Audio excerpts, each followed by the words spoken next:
Saya itu tanya, ini menyikapi persoalan umat ini ada masalah apa umat ini? Saya kok nggak ngelihat ada masalah sih. Ono apa? Ini Islam, ini malaikat sibuk mengelilingi bumi untuk memberi hidayah kepada masyarakat di Rusia, di Amerika, di Eropa, di mana-mana orang dikasih hidayah dan masuk Islam beramai-ramai. Putin pun sudah bersyahadat di dalam hatinya. Kalau tidak percaya tanya sendiri. Lah kok kita punya masalah di antara kita sendiri, kan begitu? Ini kan agak memalukan di hadapan Allah. Yang gitu. Kalau berdoa nanti agak mandek. Alah, saya sibuk bantuin kamu mengislamkan banyak orang di Amerika setelah 9/11 di Rusia segala macam. Kamu malah bertengkar sendiri soal bid'ah, soal musyrik, soal segala macam. Apa itu? Kamu berdoa tidak saya kabulkan dulu sebelum kalian rukun di seluruh Washington dan seluruh dunia. Itu kira-kira. Kamu kok sibuk amat sama identitas? Mbak, dilihat kelakuan saya itu bagaimana gitu aja loh. Saya ini nyuri apa tidak? Kan gitu kan? Saya ini orang ambisius apa tidak? Saya ini orang yang bisa dipercaya apa tidak? Aman nggak kalau kamu sama saya? Urusan sama saya aman apa enggak? Mbok gitu. Kok yang dilihat kok benderanya apa?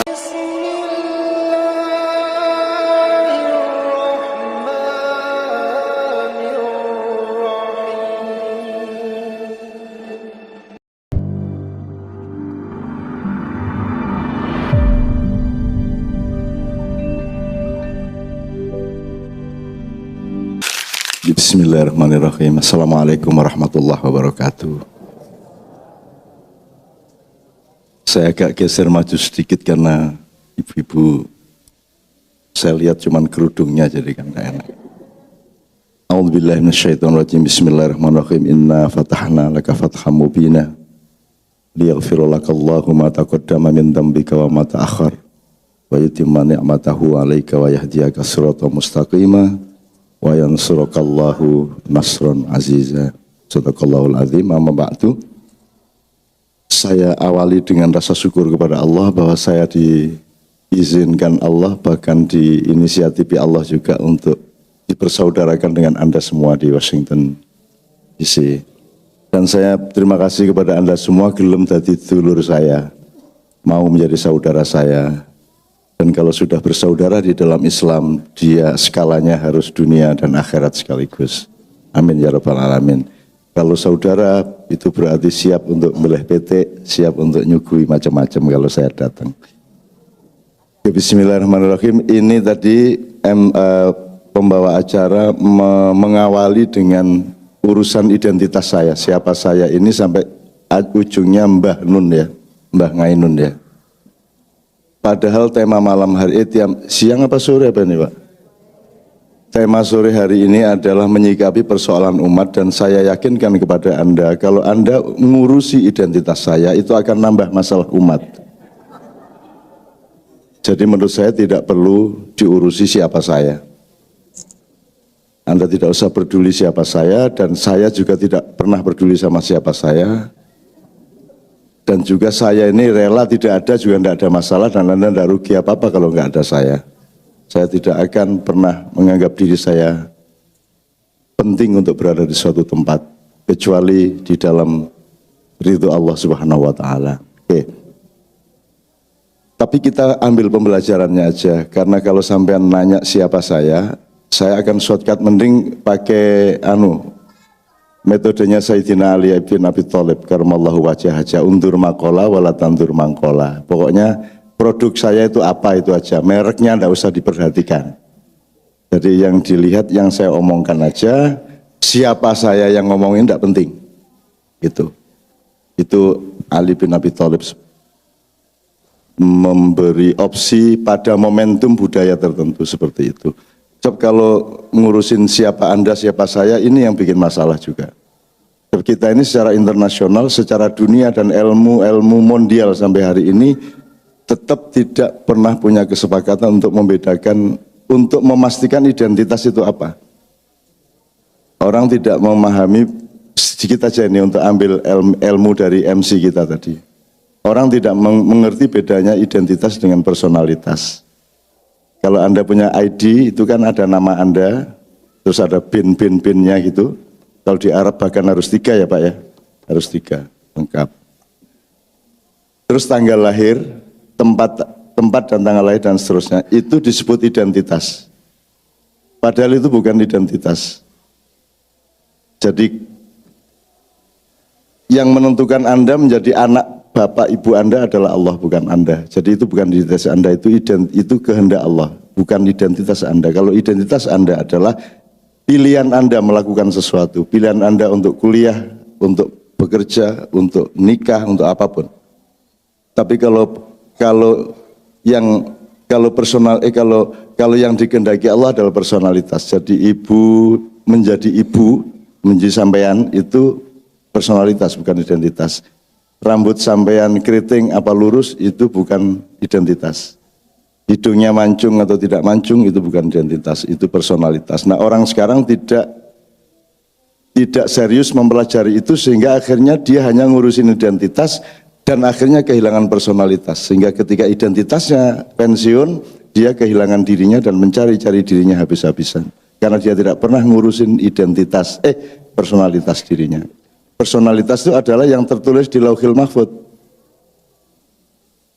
Sebab nanti Anda tidak ditanya sama sekali mengenai identitas Anda.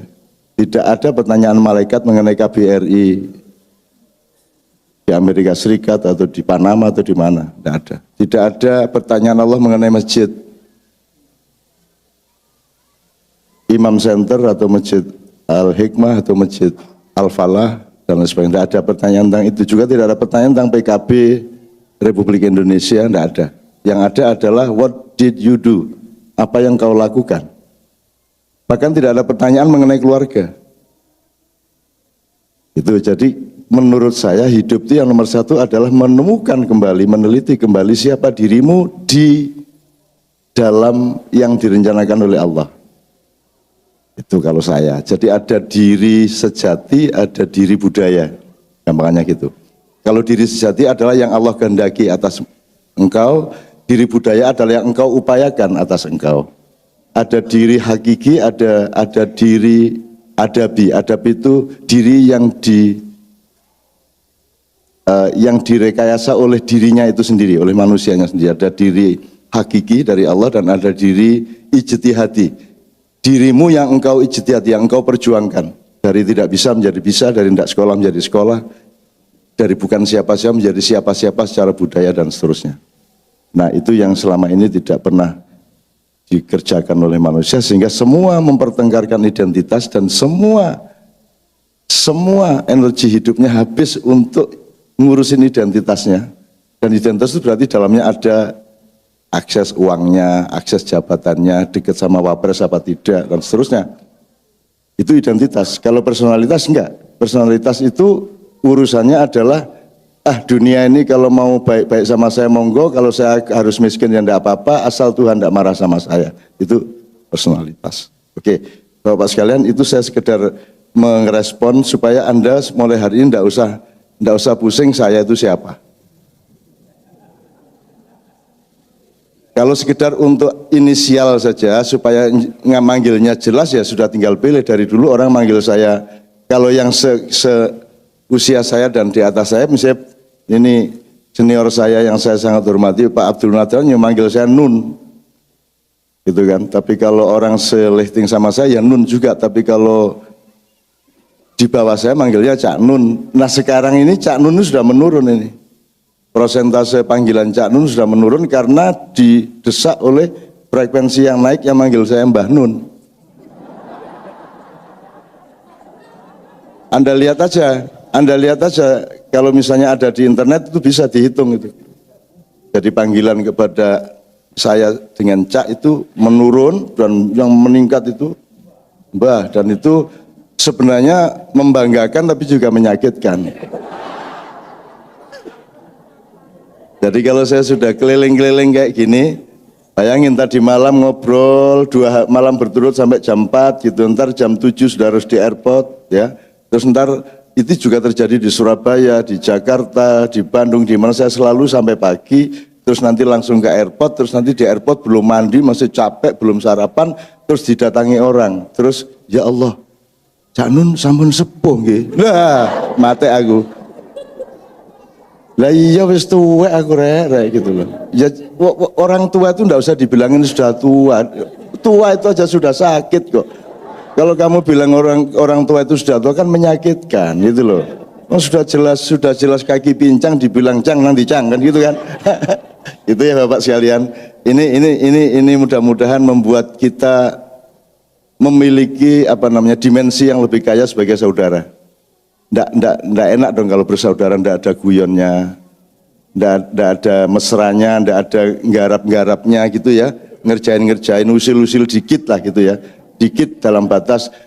Meskipun itu tidak boleh kita lakukan di dalam apa namanya peristiwa di mana kita harus benar-benar sungguh-sungguh serius tanpa tertawa dan tanpa main-main. Oke, saya akan persegerakan. Saya mohon moderator menegur saya kalau saya berkepanjangan. Saya bahkan akan langsung interaksi sebenarnya semampu-mampu saya. Jadi saya itu tanya, ini menyikapi persoalan umat ini ada masalah apa umat ini? Saya kok enggak ngelihat ada masalah sih. Ono apa? Ini Islam, ini malaikat sibuk mengelilingi bumi untuk memberi hidayah kepada masyarakat di Rusia, di Amerika, di Eropa, di mana-mana orang dikasih hidayah dan masuk Islam beramai-ramai. Putin pun sudah bersahadat di dalam hatinya. Kalau tidak percaya tanya sendiri. Lah kok kita kok punya masalah di antara kita sendiri kan begitu? Ini kan agak memalukan di hadapan Allah. Yang gitu. Kalau berdoa nanti agak mandek. Alah, saya sibuk bantuin kamu mengislamkan banyak orang di Amerika. Setelah 9/11 di Rusia segala macam, kamu malah bertengkar sendiri soal bid'ah, soal musyrik, soal segala macam. Apa itu? Kamu berdoa tidak saya kabulkan dulu sebelum kalian rukun di seluruh Washington dan seluruh dunia. Itu kira-kira. Itu kan perkiraan saya, bukan Tuhan ngomong begitu benar ya. Tapi kan kita boleh simulasi teman-teman sekalian. Nah jadi saya terus tanya tadi kepada beliau tadi, saya tanya kepada pokoknya yang jemput saya di airport, saya dari Atlanta, terus ngobrol di tempat Pak Joko, saya tanya ini ada masalah apa? Terus ini loh Cak, biasalah khilafiyah soal selawatan, soal tahlilan, soal gitu kan? Soal kenduri boleh apa tidak, kalau salaman habis assalamualaikum warahmatullahi boleh salaman apa tidak gitu loh. Kan ada yang salaman tidak boleh gitu kan, karena Rasulullah tidak pernah assalamualaikum terus salaman itu tidak pernah. Nah saya sering ditanya salaman boleh apa enggak, Cak, ojo meneh salaman ngentut ya oleh, ya bilang gitu kan. Main sepak bola ya boleh, main dangdut yang boleh, yang enggak boleh adalah ngentut di masjid, di depan temenmu itu main sepak bola di masjid. Tapi kalau setelah assalamualaikum itu salaman boleh, makan rujak cingur boleh, asal tidak di tempat itu kan gitu. Ya, jadi ini kita cari masalahnya bersama-sama. Menurut saya ini berpanjang, terlalu berbelit-belit masalahnya. Di Indonesia juga terlalu berbelit-belit. Asal usulnya sebenarnya ada sentimen-sentimen kepentingan ekonomi dan politik antara Saudi, Israel, USA dengan Iran. Asal usulnya. Jika kemudian ada rekayasa-rekayasa yang antara lain melalui cara berpikir Islam, melalui pandangan-pandangan, kemudian tersebar sengaja maupun tidak sengaja sampai ke Indonesia, sehingga ada multipolarisasi pandangan yang kadang-kadang sangat ekstrim perbedaannya di antara Muslim dengan Muslim sendiri. Dan itu kemudian langsung yang muncul bukan pemikirannya tapi identitasnya. Ya. Jadi yang muncul itu Syiah apa Sunni gitu kan, Islam liberal apa Islam radikal kan gitu kan. Yang muncul itu mereknya gitu. Nah saya itu kan ada di semua merek. Saya dalam daftar kafir ada. Ada saya termasuk. Jadi tokoh-tokoh kafir Indonesia itu saya ada. Ada. Dan saya kalau ketemu orangnya saya goblok-goblokan. Kok kamu baru tahu sekarang? Udah dari dulu saya kafir ya. Terus biar aku ini nemen kafir ya. Nah, kok kamu baru tahu sekarang, berarti kamu itu kuper kamu itu. Gitu. Saya juga Syiah, dituduh Syiah. Saya juga seolah-olah saya ini bagian dari Islam Nusantara yang kemarin lahir itu. Gitu.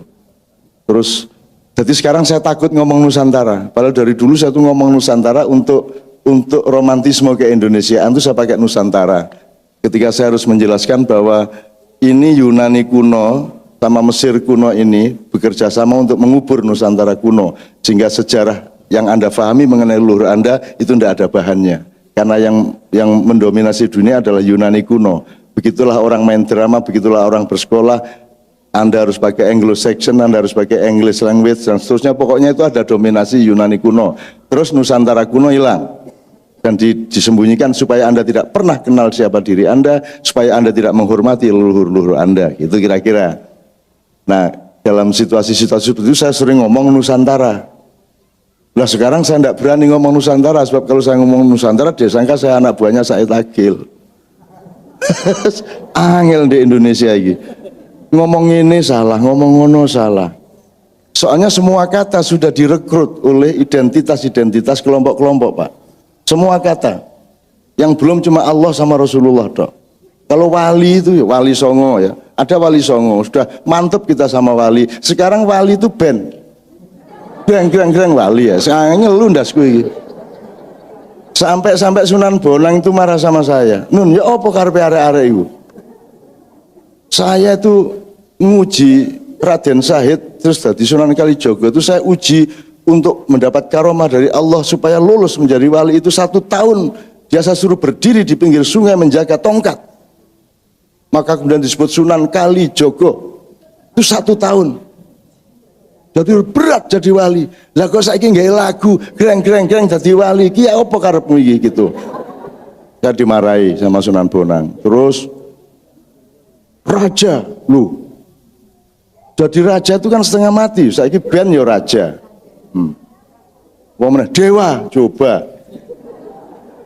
Oh, dewa itu cuma 3 ya yang mainstream, terus selebihnya paling ditambah dewa angin, dewa gelombang, gitu ya, dewa api. Tapi kan yang prinsip yang ditemukan, yang diijtihati atau diteliti oleh teman-teman dari Hindustan dulu kan cuman Brahma, Siwa, Wisnu. Ya, sembuh lah pokok-pokok itu Tuhan dicari terus ketok 3 gitu kan. Bedanya sama Islam adalah Anda tidak bisa menemukan Tuhan itu siapa. Biar Anda meneliti kerjasama seluruh universitas dan seluruh grup thariqah dunia, tidak akan bisa Anda menemukan Allah itu sifatnya berapa, apa saja Anda akan bisa. Itulah gunanya Islam, karena Islam itu adalah wadah di mana Allah memberitahukan mengenai dirinya sendiri kepada manusia. Aku ini Rahman Rahim, aku ini Hanan, aku ini Halim, aku ini Ghafur, aku ini Rahim. Kan begitu? Jadi kita tidak mungkin mendapatkan informasi mengenai Allah kecuali Allah sendiri memberi informasi kepada kita. Itulah Islam. Kan begitu. Kalau di luar Islam ngira-ira. Jangan marah ya tapi. Anda sholat asar tadi yang nyuruh Tuhan langsung, bukan karangan Anda. Dan Anda sholat asar tidak bisa milih. Aku sholat asar ini saya masih banyak kerjaan ini, saya sholat asarnya jam 11 malam aja, tidak bisa. Dan itu Anda harus 5 waktu itu betul-betul namanya dari Tuhan, itu dari Allah. Anda tidak bisa ngarang aku ibadahnya hari Minggu aja lah, pas libur, tidak bisa. Terus caranya ibadah Allahu Akbar dan seterusnya, itu juga Tuhan yang menentukan melalui ilhamnya kepada Rasulullah. Anda tidak bisa terus sholat kreatif pakai gerak cimande, tidak bisa. Allahu Akbar. Sami Allahu liman hamidah. Tidak bisa itu ya. Oke, sekarang jadi saya ingin ngomong ini, tapi kita tentukan dulu agak akademis sedikit lah. Metodologinya apa ini soal bid'ah, soal segala macam tadi. Ya, ini saya terpaksa nyatetin dikit ini. Kita pendataan dulu. Terus untuk itu kita sudah menyepakati metodologinya. Tapi ini juga jangan terlalu serem-serem ya. Kemudian baru kita setelah pendataan, baru analisis, baru kita cari konklusi nanti pada jam berapa nanti endingnya, jam 7 iya jam 7 nanti. Jadi gini, pertama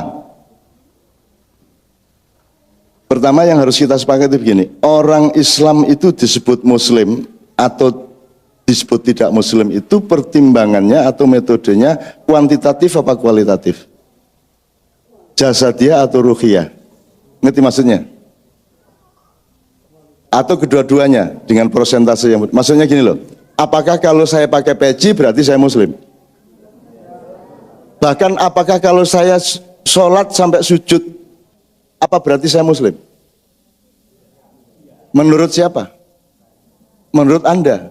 Menurut Allah kira-kira muslim atau bukan? Yakin? Belum kan? Belum ada sertifikasinya kan? Jadi meskipun Anda sudah ber-KTP Islam, sudah sholat khusyuk, sudah puasa Ramadan, sudah puasa Senin Kemis atau puasa Daud segala, tapi bahwa Anda itu diterima oleh Allah Islamnya apa tidak, apa sudah terjadi sekarang?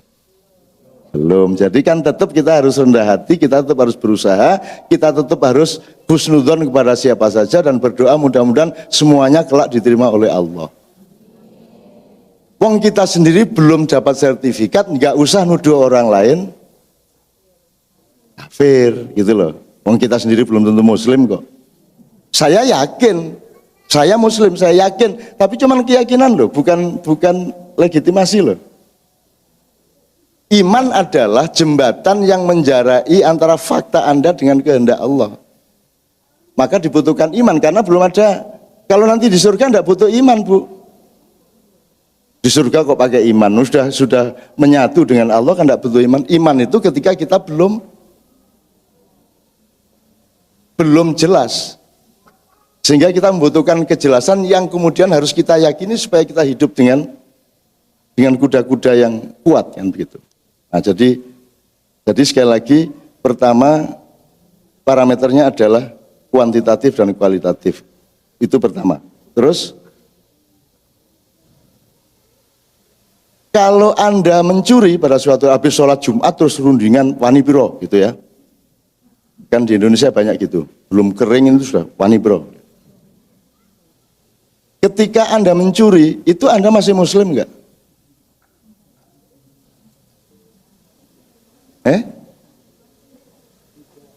Ketika Anda mencuri itu kita masih muslim enggak? Atau maka kita harus rendah hati satu sama lain. Situ bilang masih, situ bilang tidak. Coba nyeneng tau urip iki. Oke, gini aja. Peristiwa mencuri itu peristiwa Islam apa peristiwa kufur? Kufur. Nah, pelakunya kafir apa muslim?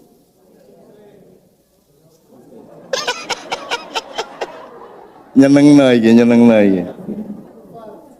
Oke, jadi mencuri adalah tindakan kafir, betul, kufur ya. Pelakunya kafir apa muslim? Itu loh maksud saya. Begitu relatifnya, begitu dinamisnya. Jadi kalau mau disingkat, Islam itu kata kerja apa kata benda? Ya kata kerja, meskipun kita tetap butuh kata benda. Kita tetap butuh inisial, icon, simbol, kostum, formalitas, dan seterusnya kita tetap butuh. Tapi lebih penting mana? Kualitasnya atau kuantitasnya? Bener nih? Oke. Jadi kalau ada pertanyaan yang repot, milih mana? Menantu yang rajin sholat, santun kepada istri, wiritan tiap malam, tapi tidak kerja. Saking sibuknya wiritan. Ayo, milih mana? Ini yang satunya rajin kerja, juga baik sama istrinya, cuman malas sholat. Milih mana sampean? Lah iya, kan sebenarnya hidup kita kan di antara dua itu. Tentu saja pilihan kita adalah ya rajin sholat, ya rajin kerja, kan gitu ya. Ya tapi ya golek dhewe kono. Itu ya. Enggak, saya tidak ngeklaim apa-apa loh ya. Saya cuma membukakan cara kita melihat kan harus tepat gitu loh. Sesuatu itu statis apa dinamis. Islam itu kan bersifat ya statis ya dinamis. Ya kuantitatif ya kualitatif. Kalau saya harus menentukan kuantitas saya muslim. Tapi apakah secara kualitatif saya muslim atau tidak, siapa yang punya? Nah, jadi siapa yang punya otoritas untuk menyebut kamu itu berlaku haram apa bid'ah apa halal? Boleh nggak saya bilang bid'ah kamu? Boleh? Boleh? Oke. Kafir kamu?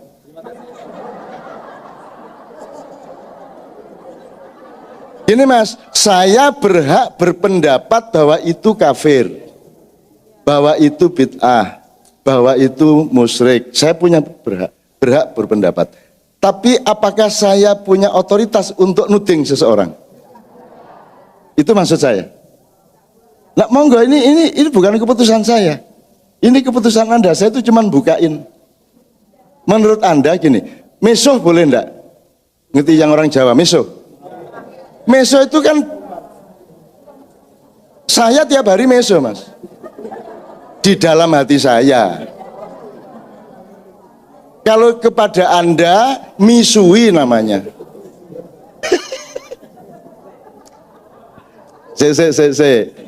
Ini saya ingin aplikasi sehari-hari aja. Allah mengatakan kalau engkau punya niat baik, belum engkau lakukan pun sudah mendapat pahala, betul enggak? Tapi kalau engkau berniat jahat sebelum engkau melakukannya, kamu tidak berdosa. Jadi aku bendino meso, Mas, ndek njero atiku. Ya, cuk, opel. Ya, tapi saya tidak pernah nuding orang. Saya tidak pernah nuding orang. Sebab kalau nuding orang namanya bukan miso, tapi misui. Tanya yang orang Surabaya, ya. Misui. Misui itu peristiwa sosial. Kalau miso peristiwa individu, karena ada di dalam diri saya sendiri. Sama dengan jangan marah kepada anak dengan unsur amarah. Marahlah tapi tanpa amarah. Karena marah kepada anak itu harus tepat di saat dimana dia membutuhkan dimarahi demi pendidikan. Tapi kebanyakan orang tua marah karena dia emosional dan memang marah kepada anaknya. Itu bukan marah edukatif, itu amarah. Itu amarah, itu nafsu namanya, kan gitu. Oke, saya kembalikan soal kualitatif kuantitatif. Jadi kalau Anda sekarang ngomong gede, kalau Anda ngomong sistem sosial di Amerika ini kualitatif ya, lebih Islami dibanding Indonesia atau Indonesia yang lebih Islami dibanding Amerika? Lu ono sing nesu lho, Mas. Gak dikai sampean kok bengi. Ndak. Ini saya sekali lagi jangan peduli sama omongan saya, jangan peduli sama saya apalagi. Saya ini cuman simulasi bareng-bareng supaya kita ndak gampang-gampang saling menyakiti satu sama lain dengan tidak ngerem mulut kita gitu loh. Ya. Jadi sekali lagi, kalau dilihat kualitasnya bagaimana sebuah negara memperlakukan warganya, apa soal air minum, soal kerjaan, soal apapun saja, ya, soal hak dan kewajibannya, itu kan hak dan kewajiban kan urusan Islam, kan sangat Islam tuh itu. Bahkan Allah mengatakan, Rasulullah mengatakan bayarlah pekerja itu sebelum keringatnya, itu kan jadi kan sangat Islami itu. Jadi sekarang kualitatif perlakuan Amerika kepada warganya lebih Islami dibanding Indonesia atau sebaliknya? Amerika.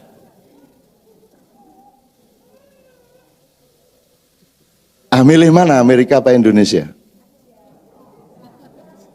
Amerika itu ndak Muslim resminya ya, tapi punya perlakuan yang sangat manusiawi, sangat demokratis, sangat santun kepada penduduknya. Indonesia itu pinter istighosah, pinter wirid bersama, sak piturute tapi ngide-ide rakyat bendina. Upamane lho ya iki. Upamane lho Pak ya. Upamanya. Ini saya cuman kitab ini pembelajaran kuantitatif kualitatif. Nah sekarang saya tanya, seseorang itu apa? Seseorang itu musyrik itu software apa hardware? Software.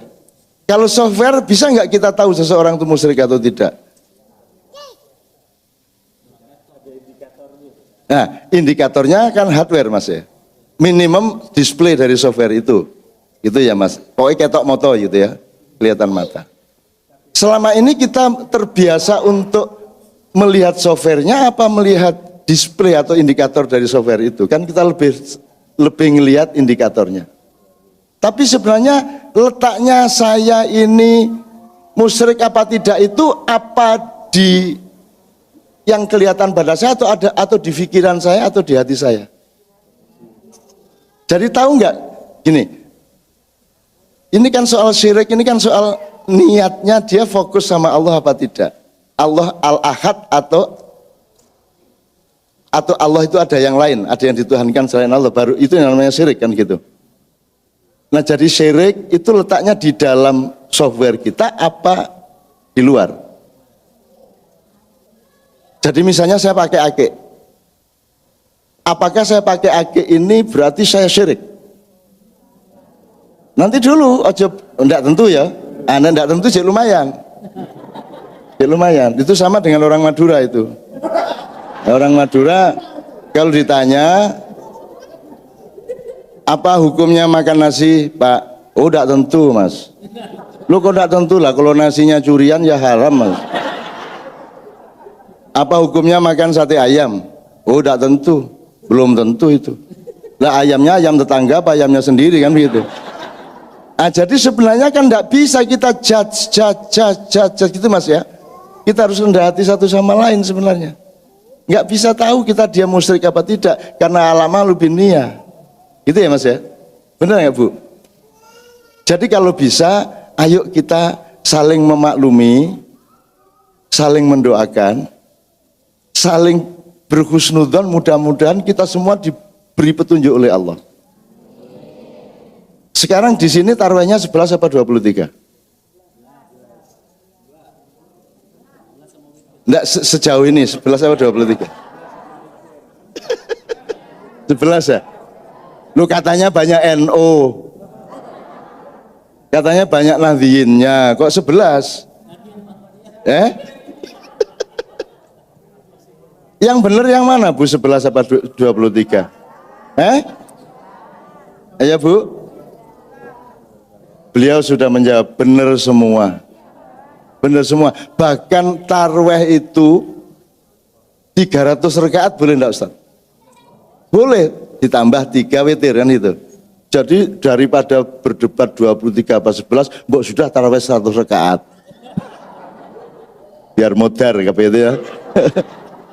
Atau gini, di Indonesia juga sudah mereda pertentangan mengenai tarawih 23 11, sudah enggak penting lagi, enggak ada yang tarawih kok.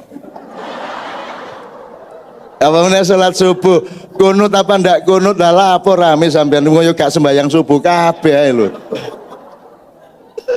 Gitu ya Mas ya. Oke. Ini saya Ini saya mencari kesepakatan metodologis saja untuk mengukur sesuatu yang endingnya nanti soal bid'ah, syirik dan seterusnya. Kalau Muhammadiyah menyebutnya TBC. TBC itu takhayul bid'ah khurafat, itu TBC, itu labelnya Muhammadiyah. Tuh. Tapi di sini kan nggak ada NU Muhammadiyah tuh. Bareng tuh di sini. Itu yang namanya identitas. Kan nggak penting tuh, Muhammadiyah tuh nggak ada, nggak apa-apa tuh Bu. Nggak masalah tuh, nggak ada NU juga nggak masalah tuh Bu. Loh kalau masalah terus ya enggak masalah dong, enggak ada kita aja enggak ada masalah kok. Jadi jangan diagamakan itu NU, jangan diagamakan itu PKS, jangan diagamakan itu Hizbut Tahrir, jangan diagamakan Muhammad, jangan diagamakan Ahlus Sunnah, jangan diagamakan Syiah. Karena Rasulullah sendiri sudah saya tanya itu dalam khayalan saya. Kanjeng Nabi, saya ini repot hidup di Indonesia. Saya ini dituduh Muhammadiyah oleh NU, dituduh NU oleh Muhammadiyah. Bagaimana NU tidak menuduh saya Muhammadiyah? Saya sekolah Muhammadiyah dari SD sampai SMA. Saya kalau mau tamu Muhammadiyah saya bantuin.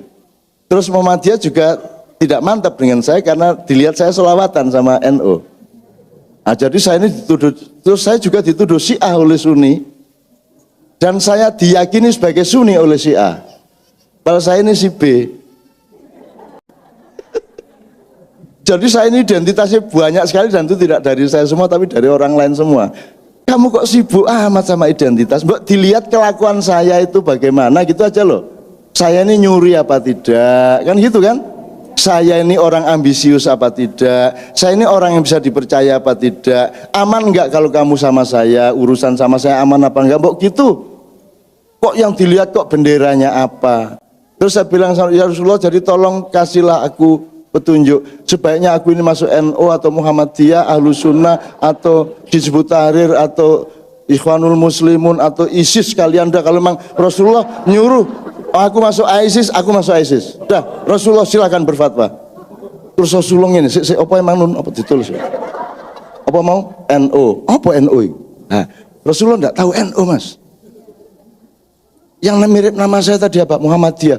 Wah, kok lumayan pakai nama saya ditambahi ah.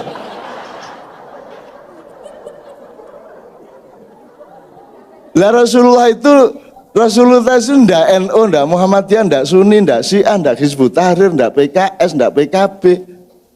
Kita ini bertengkar tiap hari berdasarkan identitas itu. Sampai orang kecelakaan itu loh. Ditanya sih. Serek. Siapa itu? Oh, Golkar itu. Ojo ditolong, jangan ditolong.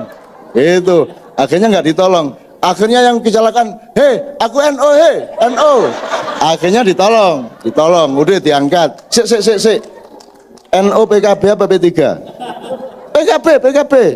Itu semai mata gitu. PKB. Gitu. PKB Muhammad, PKB Gus Dur. Kamu di muktamar NU di Jombang berpihak pada Ahwa apa ADART?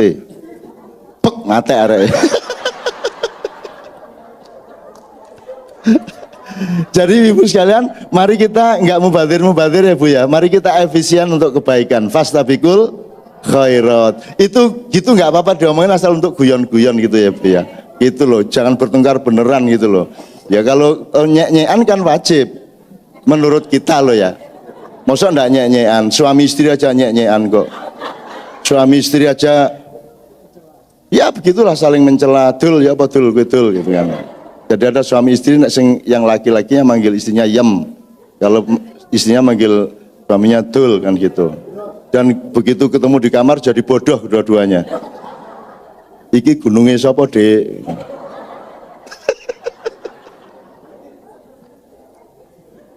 Kok takon wis kebiyen di. Oke, mohon maaf saya agak kasar-kasar sedikit sehingga identitas saya jelas. Adalah orang yang kalau ngomong enggak karu-karuan. Itu ya Mas ya. Ya jadi saya jadi gitu ya. Oke. Kemudian gini. Ibu-ibu saya tanya, bapak saya enggak tanya, biarin. Bapak-bapak itu sudah beres lah, mereka scholar. Kalau ibu-ibu ini kan Bu, cari satu benda, satu hal, satu peristiwa atau apapun dalam hidup ini yang tidak terkait sama Allah. Apa saja? Apa benda, apa sesuatu atau peristiwa atau apapun saja yang tidak ada hubungannya sama Allah.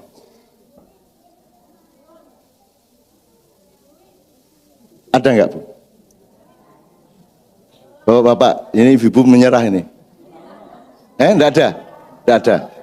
Jadi ada enggak sesuatu yang bukan urusan agama, ada enggak? Karena kalau Allah hadir, berarti dia melalui formula yang dia sebut ad-din atau agama. Nah, kalau tidak ada sesuatu yang tidak terkait sama Allah, berarti semua hal itu adalah urusan agama. Betul enggak? Udah, sampean sebut apa udah? Dolar. Dolar nggak ada hubungannya sama agama.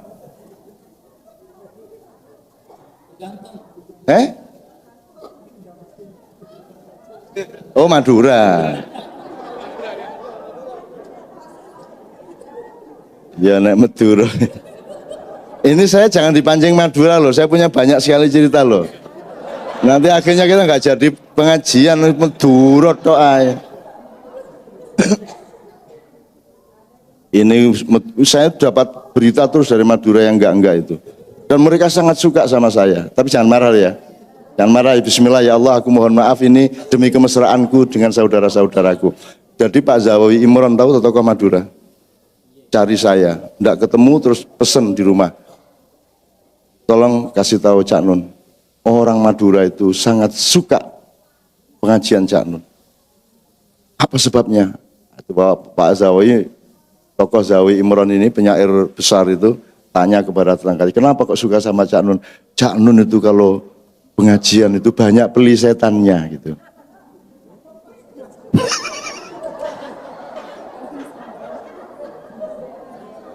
Mohon maaf yang enggak paham ya.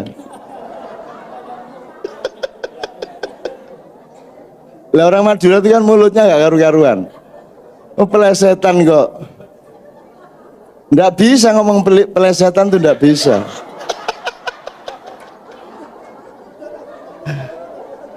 Gus Dur itu sambat ke saya, Cak, kandhanono PKB Madura itu katanya. Ini sekarang dunia IT. Masa mereka menolak menolak internet. Gitu kan. Orang Madura itu menolak internet. Bilang sama Gus Dur, Gus, saya tidak mau yang eternity itu, tidak mau saya. Apa eternity itu? Niku lho Gus, sing ten handphone niku lho, sing ten nonton sak menten niku lho. Oh, internet karepe gitu. Orang Madura itu memang makhluk khusus yang didatangkan Allah ke muka bumi. Yang asal usulnya tidak jelas ya toh. Dia langsung dari surga ke bumi. Kasih tau ceramah, aku serius ya, saya ini serius ya, oke. Jadi tadi saya kembalikan, nanti Maduranya nanti, kalau ada waktu. Banyak saya punya dan asik tuh. Madura itu luar biasa, oke. Jadi tidak ada sesuatu pun yang tidak terkait sama Allah, benar ya? Jelas ya Bu ya? Oke. Jadi sekarang kita masuk sedikit gini. Sebentar, satu lagi. Kalau dalam perusahaan, siapakah yang punya hak mengambil keputusan?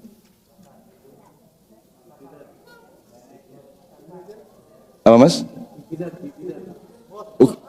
Ya oke, bos itu kan inisial, tapi saya ngomong substansinya.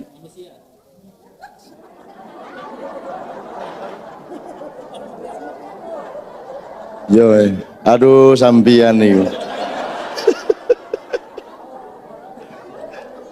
Ya masa ono perusahaan bedes, Re. Madura,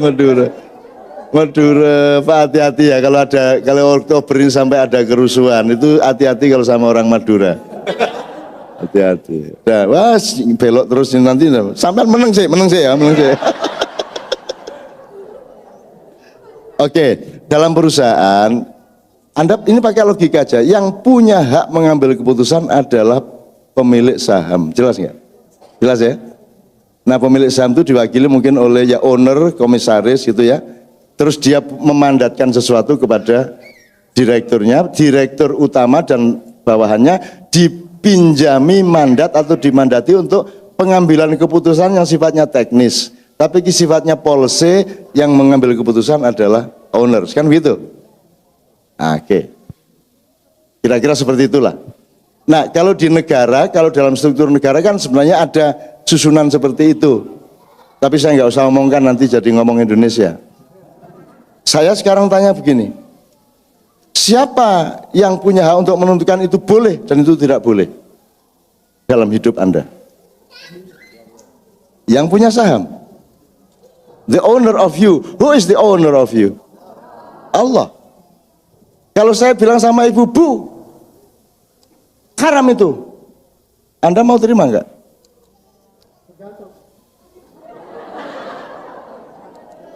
Wah, gitu rusak Madura temen ya. Enggak, maksud saya ini, saya kan tidak punya saham apa-apa dalam kehidupan sampean, betul enggak? Enggak pernah berjasa, enggak pernah sumbang apa-apa, enggak pernah ngasih kerjaan, enggak pernah ngasih makan. I do nothing terhadap hidup Anda, sehingga saya tidak punya hak apa-apa terhadap Anda. Biar Anda jungkir balik, saya bisanya diem aja. Gitu kan Bu ya? Nah, jadi sistem otoritas atau hak dan kewajiban ini harus kita pahami sebelum kita menyikapi apa-apa, terutama yang disebut persoalan umat tadi. Supaya kita tidak gini, siapa yang berhak ngasih rapot ke murid? Guru atau dengan tanda tangan kepala sekolah misalnya gitu ya. Sekarang nih umat Islam, gurunya siapa yang ngasih rapot? Muhammad, Allah, Muhammad, MUI. Oke, Tapi prinsipnya jelas ya Bu ya, bahwa murid itu yang ngerapoti adalah guru. Kalau kamu itu muslim baik atau tidak, musyrik atau pelaku bid'ah atau tidak, siapa yang kasih rapot Anda? Boleh nggak saya kasih rapot Anda? Boleh nggak sesama murid ngasih rapot? Ah, bukan soal boleh nggak boleh misalnya, tapi kan juga tidak pada tempatnya gitu. Jadi kenapa seorang warga negara punya hak? Karena dia punya saham atas negaranya. Karena dia pemilik negara itu kan gitu. Dan dia juga menjalankan kewajiban dan patuh kepada aturan-aturannya. Karena dia menjalankan kewajiban, maka dia punya hak. Orang tidak punya hak sebelum menjalankan kewajiban, benar tidak Bu? Anda berdoanya sebelum sholat apa sudah sholat? Nah setelah Anda menjalankan kewajiban, baru Anda punya hak untuk, ya Allah saya sudah sholat 4 rakaat loh, tolong dong, gitu kan? Kan nggak berdoa dulu terus, ya Allah kabulkan, kalau nggak dikabulkan aku nggak sholat, gitu. Nggak boleh gitu toh. Ya Bu ya. Jadi kita mesti ngerti hak dan kewajiban, baik horizontal maupun vertikal. Nah sekarang gini, terakhir sebelum kita masuk ke masalah yang dimaksudkan persoalan umat. Ibu ngerti bedanya ibadah mahdhah sama ibadah muamalah? Atau ibadah ghairu mahdhah? Saya kira Islam itu menjadi agama karena dia punya ibadah mahdhah. Yang lain tidak punya ibadah mahdhah. What is ibadah mahdhah? Ibadah mahdhah adalah perintah dari Allah langsung kepada kita melalui Rasulullah ya. Jadi misalnya rukun Islam, bersyahadat itu ibadah mahdhah. Salat 5 waktu dan lain-lain itu ibadah mahdhah. Zakat, puasa, Ramadan, haji itu ibadah mahdhah. Itu tidak bisa ditawar Bu, tidak bisa diganti, tidak bisa ditawar, tidak bisa dirubah, tidak bisa dikembangkan, tidak bisa dikreatifi kayak sholat tadi. Termasuk adzan itu jangan ditambah-tambah. Makanya orang Syiah dituduh-tuduh kafir itu karena kan wa asyhadu anna li hujjatullah gitu. Ada gitunya sebagian orang Syiah. Tapi kadang orang NU ya gitu. La ilaha illallah, la ilaha illallah, la ilaha illallah, Muhammadur Rasulullah, Syekh Abdul Qadir Jailani waliullah. Itu kan padha ae. Ono meneh sing Islam Kejawen Solo. Muhammadur Rasulullah, Jokowi Satrio Piningit, ya gitu. Ana meneh wis meneh wis. Gak melok-melok ya wis. Jadi Bu ya, ngerti ibadah mahdhah. Muhammadah adalah rukun Islam, sesuatu yang dari atas. Kalau ibadah muamalah dari manusia ke Allah, ibadah mahdhah dari Allah ke kita. Itu ya Bu ya. Yang dari Allah ke kita itu ya, kalau sifatnya instruksional ya rukun Islam itu. Dan di Al-Quran jumlahnya 3,5% ayatnya. Sehingga yang tersisa 96,5% adalah ibadah muamalah. Kalau ibadah muamalah adalah cara kita untuk meningkatkan iman, untuk selalu ingat Allah, supaya kita ingat Rasulullah, terus kita membuat sesuatu, tapi di luar ibadah mahdhah, di luar sholat, di luar yang resmi dari Allah. Misalnya wiritan.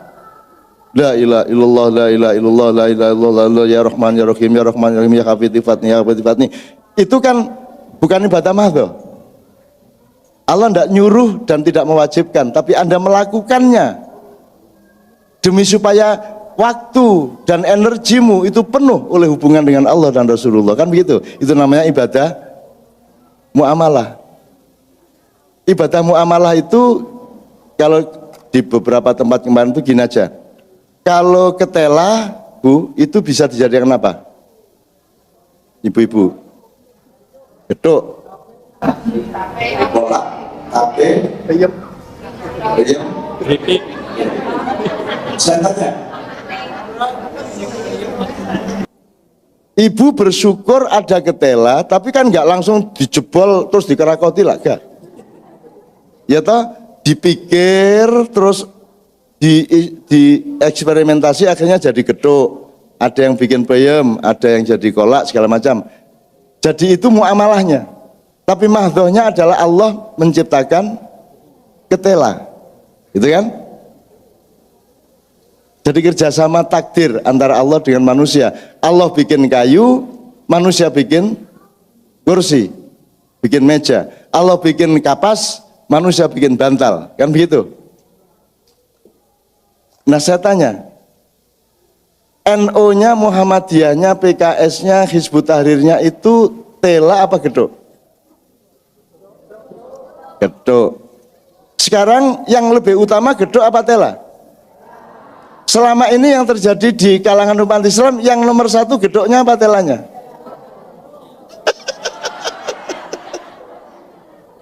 Yang terjadi, yang banyak terjadi adalah geduk diperlakukan sebagai ketela.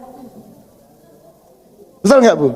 Padahal kuncinya ketela, geduknya itu silakan. Ada beda antara geduk sama kolak, nggak ada masalah. Ada yang 11 rakaat dan 23 rakaat.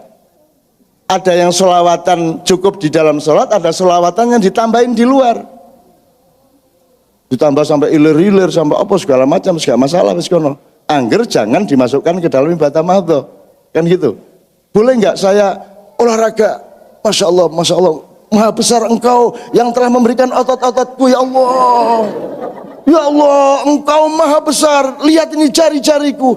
Siapa lagi kecuali engkau yang bisa memiliki ide untuk menciptakan 5 jari yang berbeda-beda satu sama lain. Ya Allah, gitu. Bagus enggak saya memuji Allah seperti itu? Loh Bu, bagus enggak Bu? Loh Bu, bagus enggak? Lu kok takut loh. Bagus enggak? Lucu, ya oke lucu. Jadi kalau saya gitu itu kan seperti zikir toh. Berfungsi zikir kan, ya Allah, masya Allah, matur nuwun ya Allah. Yang enggak boleh adalah tengah-tengah sholat ngene aku. Sami Allah liman hamidah, ya Allah, tanganku ini, aku sih enggak boleh. Jadi ibadah mahdhoh take it or leave it, enggak boleh diganggu. Wajib seperti itu, kamu lakukan atau kamu tinggalkan, kan gitu. Tapi kalau ibadah muamalah silahkan, asal tidak melanggar syariat. Itu Bu ya. Bu, yang saya maksud gini-gini tadi itu ibu itu ngilo ya. Tak kasih tambahan beberapa menit ya, nanti saya dikasih tahu. Untuk bersyukur itu enggak perlu gaji besar, enggak perlu menjadi siapa-siapa. Saya ini enggak pernah jadi apa-apa. Belas enggak pernah jadi apa-apa dan tidak pernah mencalonkan diri jadi apapun. Saya nyalonin diri jadi suami itu pun ngawur sikat langsung gitu. Pokoknya langsung tak lamar gitu aja, gak ganggu sir-siran, ganggu apa, tak lamar naik. Jadi jelas, nggak usah berspekulasi dan bertele-tele. Wah, pacaran dulu, penjajakan. Wah, terus diantar ke mall. Wah, terus nonton terus kedawan. Pokoknya teko belum dadi bojoku. Ah, ngono, dicudai saya. Tapi kan jelas masalahnya gitu loh. Yang jelas gitu loh, hidup itu bertele-tele ndak karu-karuan, itu jelas begitu. Nah, dia lupa.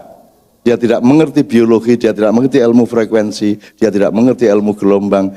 Dia meludahi saya itu adalah memang target saya. Karena dia meludahi saya di Senayan ini di warung. Pure gini. Nah, zat-zat Novia kalau pakai menyatu.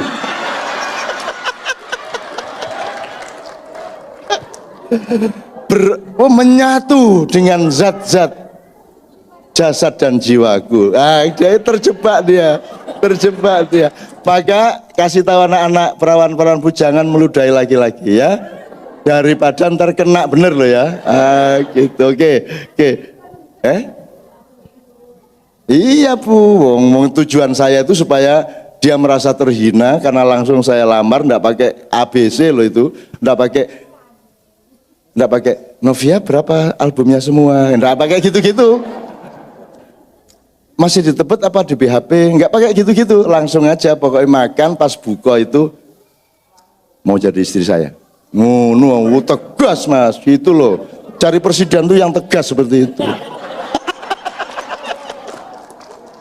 Diudai pior itu mati aku, ya wes, tapi kena kamu. Oke, nah sekarang gini, kuncinya sebenarnya kan soal bid'ah, ya, bahwa sholawatan itu bid'ah, bahwa apa ya, tahlil itu bid'ah, apalagi Bu? Nyanyi, ya, that is bid'ah. Apa itu namanya? Poligami.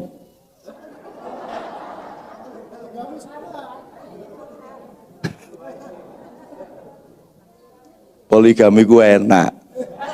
Gak soal bid'ah, soal apa, tapi ojo lah ya. Jangan. Seperti saya lah ya.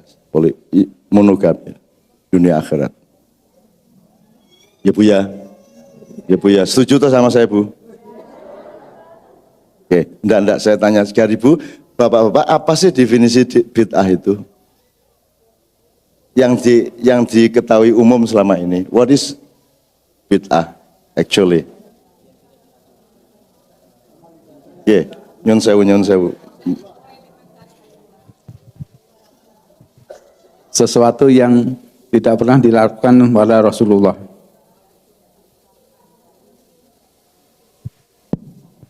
Sesuatu yang tidak pernah dilakukan Rasulullah, tidak pernah diperintahkan, dan tidak pernah dianjurkan. Kira-kira gitu ya?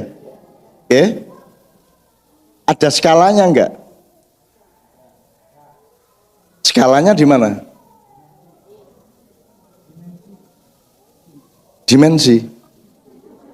Maksud kok dimensi? Mas, skala itu begini loh Mas. Skalanya begini. Suami istri berhak tidur kalau dalam kamarnya. Nah, itu skalanya dalam kamar. Tapi begitu keluar kamar enggak boleh, Bu. Di gerdu gak oleh, di warung gak oleh. Boleh? Ojo ngono sampean. Ya, maksud saya skala itu gini loh. Perda Kabupaten Bangkalan tidak berlaku di Kabupaten Sampang, you know what I mean? Ya. Jadi jangan seperti ada wali kota zaman dulu, ada wali kota Makassar. Wali kota Makassar itu Pak Daeng Patompo, itu orangnya bagus ya, tapi kadang-kadang lupa. Jadi dia sama turun di Cengkareng, terus naik jeep sama asistennya, terus ada jembatan rusak, dia turun, dia marah, gimana nih jembatannya rusak? Panggil kepala bagiannya, gini. Pak, ini di Jakarta, bukan di Makassar. Sama saja, di mana saja pembangunan harus dijalankan. Lebih itu lagi. Jadi orang yang tidak ngerti skala itu seperti itu. Jadi saya diundang oleh Pak Daeng Patompo, Ainun, itu kolak bubur kacang hijau bikinan istriku itu terenak sedunia, tidak ada di mana-mana. Datang kau ke rumah. Istrinya Pak Daeng Patompo itu kalau bikin bubur kacang hijau enak sekali. Saya dipameri, saya disuruh ke rumah sama teman-teman. Sampai sana, sampai rumahnya beliau sedang makan bubur kacang hijau itu. Dan duduk sambil makan itu. Rodok pikun wongi. Sampai 1/4 jam lebih dia makan lagi, Bu, nambah lagi. Terus kita, Pak, untuk kita mana ini? Ibu, mana ini untuk Ainun dan teman-teman, mana ini bubur kacang hijaunya? Loh Pak, sudah habis. Loh kok habis bagaimana? Lah Bapak ngambil terus dari tadi. Ya beli. Loh Pak, katanya yang enak buburnya bikinan ibu. Sama saja dia bilang. Loh piye toh iki? Ngerti skala ya? Loh bagaimana lah, kita kesini ini untuk karena dipameri karya ibu ya. Begitu kehabisan terus dibilang beli. Loh katanya yang enak punya ibu. Sama saja. Loh piye toh iki gitu. Indonesia banget deh gitu. Jadi bid'ah adalah segala sesuatu yang tidak dilakukan oleh Rasulullah, tidak diperintahkan dan tidak dianjurkan. Skalanya apa? Kualitatif apa kuantitatif? Ibadah madhoh, ibadah muamalah, urusan agama, urusan non agama, atau yang mana skalanya? Di urusan agama. Tadi dikatakan bahwa tidak ada sesuatu yang bukan urusan agama. Semua itu urusan agama. Kencing urusan agama, dolar urusan agama. Fatwa itu harus tentang segala sesuatu. Jadi majelis ulama harus terdiri dari pakar-pakar dan expert-expert segala ilmu dan segala urusan. Tadi sudah dipatok loh bahwa tidak ada yang bukan urusan agama. Ibu tahu ilmu yang paling agamis, yang paling religius ilmu apa? Bapak-bapak, misalnya, contoh aja, yang paling suci, ilmu yang kita pelajari di kampus, di sekolah, yang paling suci, matematika. Nah, selama ini matematika dikategorikan di Diknas apa di Depak? Karena dianggap bukan pelajaran agama. Pelajaran agama itu tarikh Islam, mahfudot, hadis, kan itu. Matematika dianggap bukan urusan agama, padahal matematika adalah ilmu agama yang paling elit, karena di situ suci luar biasa. 4 kali 5 itu 20, tidak bisa dipengaruhi oleh opini guru, oleh opini dosen, oleh opini yang nulis, dan tidak bisa wani piro. Dibayar berapapun 4 kali 5 sama dengan 20. Dia ponaan dubes atau bukan tetap 20. Sholat apa tidak tetap 20. Itu ilmu yang paling objektif, yang paling suci. Anda tahu objektif itu kan, kalau ilmu objektif, kalau kesenian pas, tidak fals, kalau olahraga sportif, kalau moral jujur, kan gitu. Itu namanya suci. Nah kalau akidah suci. Nah, jadi skalanya apa berarti? Bid'ah tadi. Apakah apa saja yang tidak diperintahkan Rasulullah, tidak dilakukan dan tidak dianjurkan oleh Rasulullah adalah bid'ah, sehingga tidak boleh dilakukan?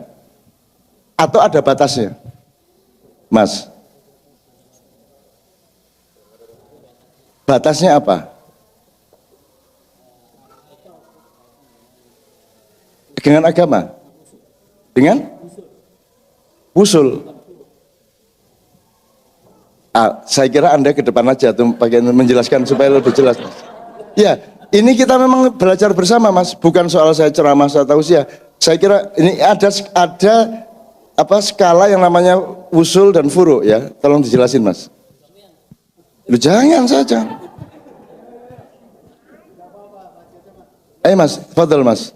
Supaya kita tahu persis, mulai nanti kita pulang kita sudah tahu mana bid'ah mana tidak. Ya, sependek pengetahuan saya, bid'ah yang dimaksud itu sesuatu yang berkaitan dengan usul, dengan inti dari ajaran Rasulullah. Terus? Itu skala yang pertama. Kemudian yang kalau jadi Kak Canyong kan nanya soal skala. Ya, kemudian ada soal furu, soal cabang.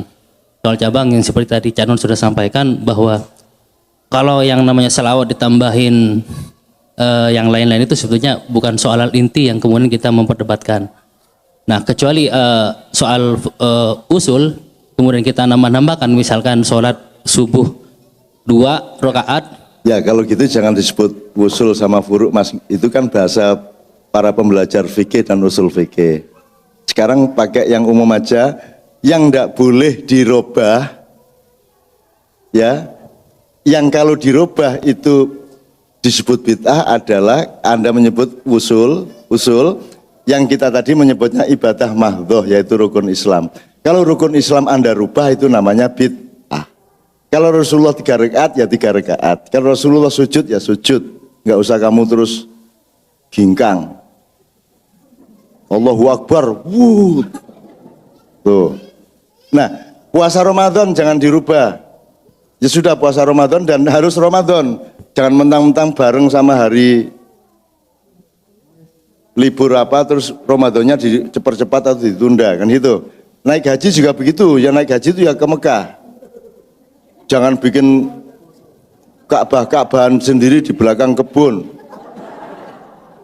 Terus dihubung-hubungi dewe. Tapi boleh enggak kita bikin seperti Ka'bah di kebun kita? Di rumah kita? Boleh, terus kita muter sendiri, enggak apa-apa toh? Asal niatnya bukan haji, niatnya kangen, ya Allah, kangen kan boleh toh?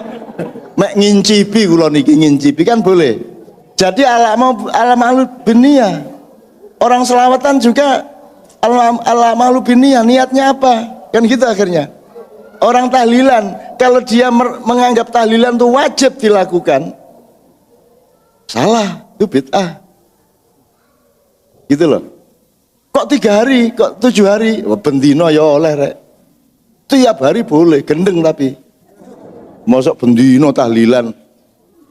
Kalau perlu mengulang tahun, Rasulullah kok diulang tahun ini, Rasulullah sendiri tidak pernah mengulang tahun. Aku nggak mengulang tahun ini, aku ini ingin menciptakan momentum untuk ingat Rasulullah secara lebih mendalam. Gitu dok. Rasulullah sendiri kan, aduh, ini tak jelasin kan kasihan Rasulullah. Rasulullah itu berat loh, Mas. Bayangin kalau sampean jadi Muhammad ya, terus disuruh Tuhan mengajari umat manusia untuk baca syahadat. Padahal dalam baca syahadat itu ada nama Anda. Bisa nama sampean sinten Mas? Ya, Priyo. Yes. Ikra. Wahai Priyo. Kan suatu hari diajari syahadat, terus Anda mengumumkan ke tetangga Anda, ayo mulai sekarang ikut saya. Tauhid. Asyhadu alla ilaha illallah wa asyhadu anna Priyo Rasulullah. Berat enggak Mbak secara budaya? Bahwa Anda nyuruh orang ngakuin diri Anda atas nama perintah Allah. Sekarang kita tidak ada masalah karena kita sudah yakin semuanya. Tapi waktu awal-awal Rasulullah dinubuahkan, dijadikan nabi itu kan berat. Wong dia harus nyebut dirinya sendiri. Maka dia tidak mungkin menghormati dirinya. Tidak mungkin dia menjunjung dirinya. Kan gitu. Oke. Segera kita akan berinteraksi secara langsung, tapi saya kembalikan ke usul dan wuru. Jadi menurut saya bid'ah itu kalau Anda merubah ibadah mahdhah. Gitu ya Bu ya? Sholat dirubah, puasa dirubah, zakat dirubah dan seterusnya. Di luar itu namanya ibadah muamalah. Rasulullah tidak pernah pakai listrik, tidak apa-apa pakai listrik. Rasulullah tidak pernah pakai mikrofon, tidak apa-apa pakai mikrofon. Rasulullah tidak pernah naik pesawat sepanjang hidup. Semua Nabi dan Rasul tidak ada yang pernah naik pesawat. Mesake. Tidak ada Nabi punya menikmati internet, browsing. Nabi terus upload, bikin Nabi Musa bikin status pagi-pagi. Tapi tidak apa-apa, Anda masuk internet tidak apa-apa, Twitteran, Facebookan tidak masalah. Yang penting Anda tidak melanggar larangan Allah, misalnya menyakiti orang, memfitnah, kan begitu. Itu bukan bid'ah. Kalau selawatan tadi pagi di bawah itu dicampur dengan sholat baru bid'ah. Sami Allahu liman hamidah, lir ilah, itu bid'ah rek. Sekarang aja ngimami aja pakai handphone kok. Tahiyat nih Mas. At-tahiyatul barakatuh. Terus ini Mas.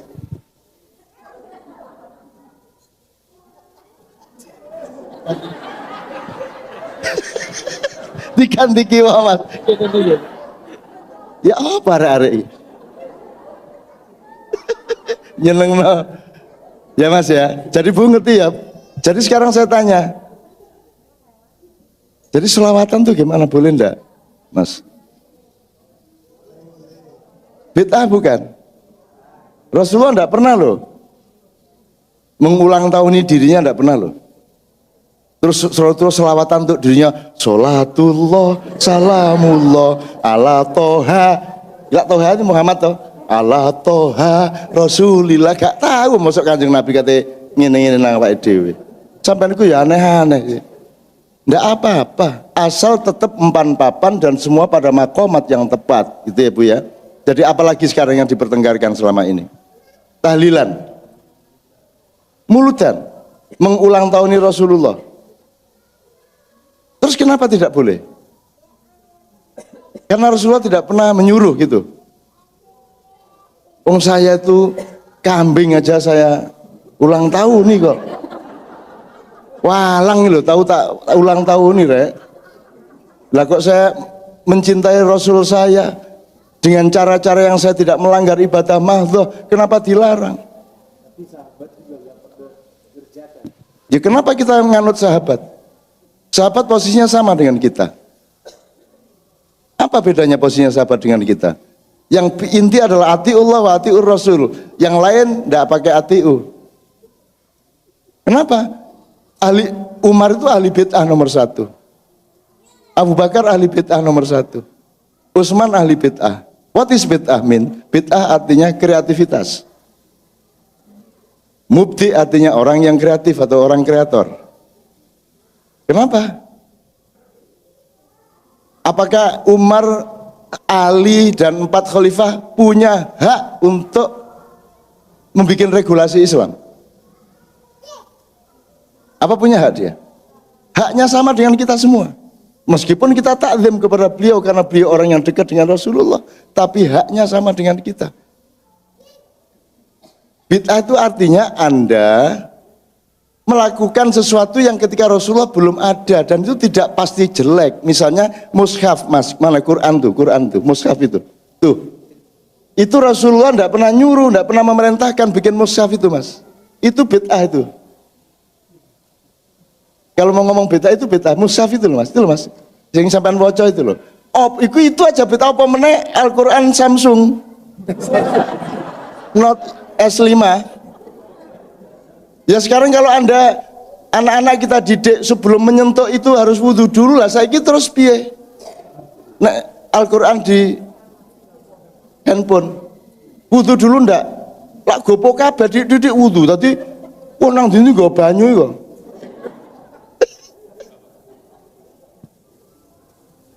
Ya itu kan bagus juga. Itu kan untuk pendidikan anak-anak supaya menghormati Quran. Qurannya bukan itu, Mas. Qurannya yang dimuat oleh mushaf itu. Qurannya itu kualitatif, cuman bunyi yang dari Allah disampaikan Jibril melalui Rasulullah. Ketika Rasulullah hidup, itu semua dihafal di dalam pikiran umat Islam dan tidak ada teksnya. Teksnya mulai Utsman yang dirumuskan sampai lengkap seperti itu. Itu juga bid'ah. Jadi sekarang tolong bid'ah itu jangan diartikan sesuatu yang jelek. Bid'ah itu sesuatu usaha untuk mengaplikasi Islam supaya lebih mudah difahami dan dilaksanakan. Tinggal ukurannya, ini melanggar syariah apa tidak, kan gitu.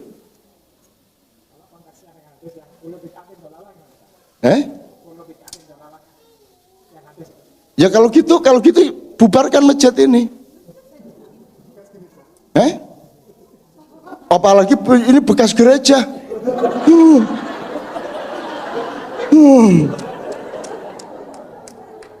Ya Allah, masjid ini bekas gereja. Hadis endi iku, Mas? Sapa sing ngarani ana hadis ngene iku? Rawahuman. Hadis itu harus kita hormati, tapi tolong tahu hadis itu Anda harus melakukan verifikasi terus menerus. Karena sampai hari ini verifikasinya belum selesai. Saya kasih contoh, i'mal lidunya kakak anak kata insya abadan wa mali akhiratika kakak anak kata mudhugoda. Itu menurut profesor peneliti di Ujung Pandang, Profesor siapa saya lupa di UN, itu hadis palsu.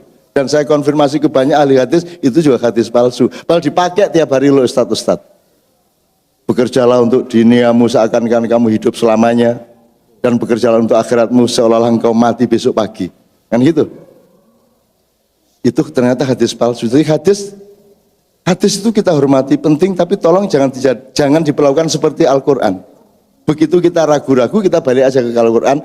Kalau Al-Quran tidak ada kejelasan nas tekstual yang konkret, Anda kembali ke akal Anda. Gitu loh. Jadi kan ada nakliyah, ada akliyah gitu loh, Mas. Kalau nakliyahnya tidak bisa kita temukan, ya akliyah menurut saya. Kullu bid'atin dhalalah. Ayo aku seneng bahwa setiap bid'ah itu Sesat. Aku seneng aku. Kita bubarkan ini semua. Semua. Listrik.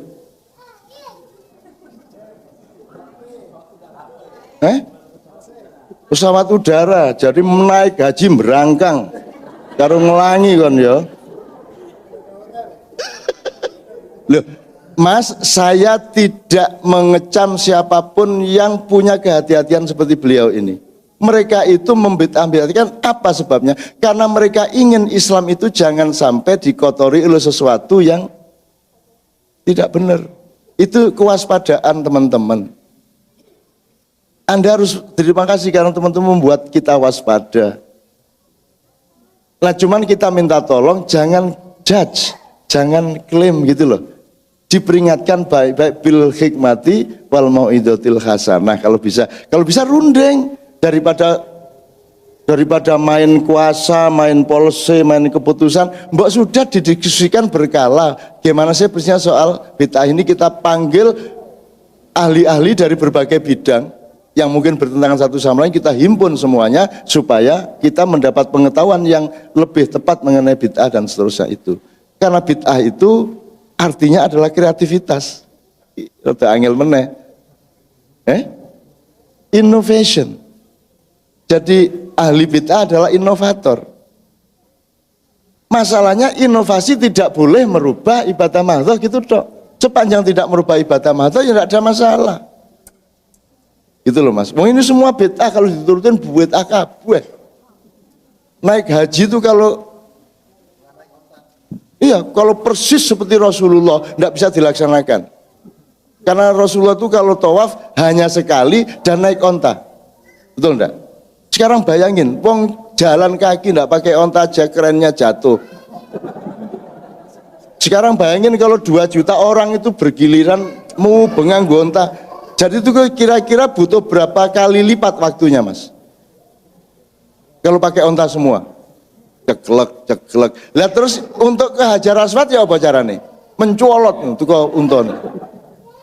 Jadi bil hikmah toh Mas, kita bil hikmah. Tapi kita tetap terima kasih loh kepada teman-teman. Nah teman-teman NU itu kadang-kadang yang sholawatan, kadang-kadang memperlakukan sholawat, mempertahankan seperti dia mempertahankan sholat gitu. Salah juga. Jangan dipertahankan susah, sebenarnya enggak selawatan ya enggak apa-apa, enggak tahlilan ya enggak apa-apa, gitu loh Mas. Jangan mempertahankan dengan jihad. Ayo rek, ngelarang selawatan itu, Allahu Akbar, serbu, ngono lho arek itu. Enggak selawatan, enggak tahlilan ya enggak apa-apa.